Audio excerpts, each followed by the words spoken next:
সদায় ৰাতিপুৱা শুই উঠাৰ পাছত আৰু ৰাতি শুবলৈ যোৱাৰ আগত নিজকে তিনিটা প্ৰশ্ন কৰিব সদায়।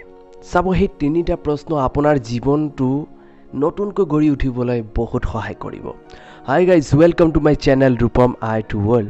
আৰু আজি মই আপোনালোকৰ মাজত কিছুমান গুৰুত্বপূৰ্ণ কথা আগবঢ়াম, যি কথাবিলাক আপোনাৰ জীৱনটো নতুনকৈ গঢ়ি উঠিবলৈ বহুত সহায় কৰিব। জীৱনত সফলতা অৰ্জন কৰিবলৈ হ'লে এটা নিৰ্দিষ্ট সময় থাকে, আমি সকলোৱে ভাবোঁ। আৰু এই নিৰ্দিষ্ট সময় হৈছে 20 বছৰ বয়সৰ পৰা 27 বছৰ বয়সৰ ভিতৰত।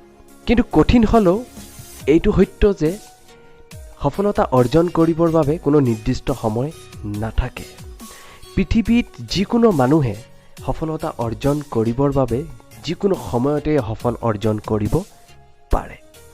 বিষয়টো হৈছে আপুনি যি বিষয়বস্তুৰ ওপৰত সফল অৰ্জন কৰিব বিচাৰে, সেই বিষয়বস্তুটোৰ ওপৰত আপুনি কিমান সময় ব্যয় কৰিছে।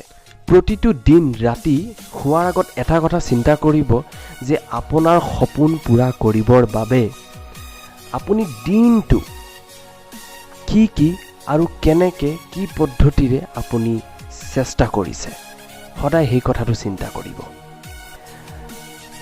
আৰু অহাকালি ৰাতিপুৱা শুই উঠাৰ পৰা ৰাতি শোৱাৰ আগ মুহূৰ্তলৈকে কি চেষ্টা কৰিব, সেই কথাটো আপুনি চিন্তা কৰক। আপুনি কি আজি গোটেই দিনটো ফেচবুক, ভিডিঅ' গেম এইবিলাক লৈ সময় পাৰ কৰিছে নেকি? আপুনি গোটেই দিনটো আজি বন্ধুৰ লগত আড্ডা দি সময় পাৰ কৰিছে নেকি? আপুনি কি আজি গোটেই দিনটো ভিডিঅ' চাই বা এনেকৈ ফিল্ম চাই আপুনি সময় পাৰ কৰিছে নেকি? সেই কথাটো আপুনি অলপ মন কৰিবচোন। নাকি আজি আপুনি আপোনাৰ লক্ষ্যক বাস্তৱত ৰূপ দিয়াৰ বাবে বিভিন্ন ধৰণে চেষ্টা কৰিছে। প্ৰতিদিন নিজকে তিনিটা প্ৰশ্ন কৰক। 1. আজি এনেকুৱা কিবা কৰিলোঁ নেকি যাৰ বাবে মোৰ সপোনটো পূৰা হ'ব পাৰে? 2. আজি কিবা নতুন শিকিলোঁনে? 3. অহা কাইলৈ মই কি কৰিম? আৰু সেই তিনিটা প্ৰশ্ন সদায় নিজকে প্ৰশ্ন কৰিব। সদায় যদি আপুনি এই তিনিটা প্ৰশ্ন নিজকে কৰে, আপুনি লাহে লাহে কেতিয়া সফলতাৰ দিশ পাবহি আপুনি নিজেই বুজি নাপাব। যি মানুহবিলাক আপোনাক মূল্যায়ন কৰিব নিবিচাৰে, সেই মানুহবিলাকৰ পৰা লাহে লাহে আপুনি আঁতৰি আহক আৰু মিলিবলৈ বন্ধ কৰি দিয়ক। কাৰণ ইহঁতৰ না আপোনাক মূল্য আছে, না আপোনাৰ কথাত মূল্য আছে। সিহঁতৰ ওচৰত আপোনাৰ কথা একদম শূন্য। আচল কথা, আপুনি নিজেই আপোনাৰ মূল্য নষ্ট কৰাৰ দায়ী।